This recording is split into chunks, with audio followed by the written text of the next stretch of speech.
Why do we see a pattern of discrimination, suppression, and prejudice against Black Africans?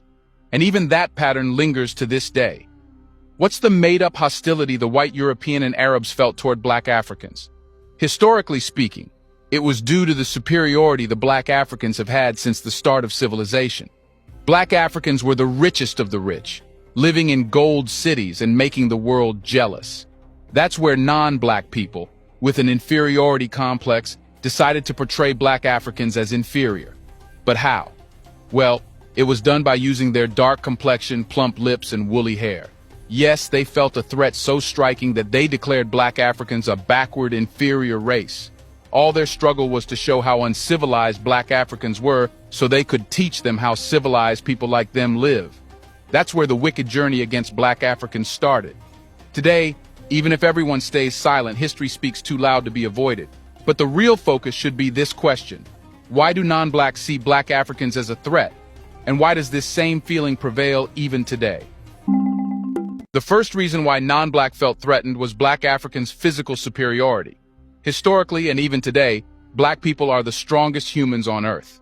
And this strength manifests itself in their physical charisma, which is hidden from nobody. Non-Blacks knew if Blacks were allowed to participate in their matters, they would eventually dominate what they held dear. Therefore, Blacks were left in the whirlpool of a new fabricated system. Non-Blacks, like the European colonizer, made it a social culture to enslave Blacks. Since they couldn't compete with Blacks in terms of strength, doing physical work was deemed inferior.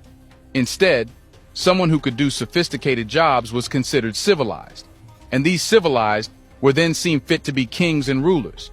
Simply, Blacks were pulled out of the power equation. You see, non-Black changed the system which graded people. Physical superiority was deemed inferior as compared to being delicate and fragile, which was considered superior. Since European colonizers were weak and delicate themselves, they propagated this as a sign of delicacy.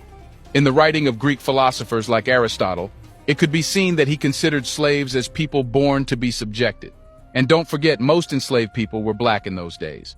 Aristotle said that these slaves should work for their Greek masters so the masters could have leisure. Without any hesitation, Black people were considered lesser.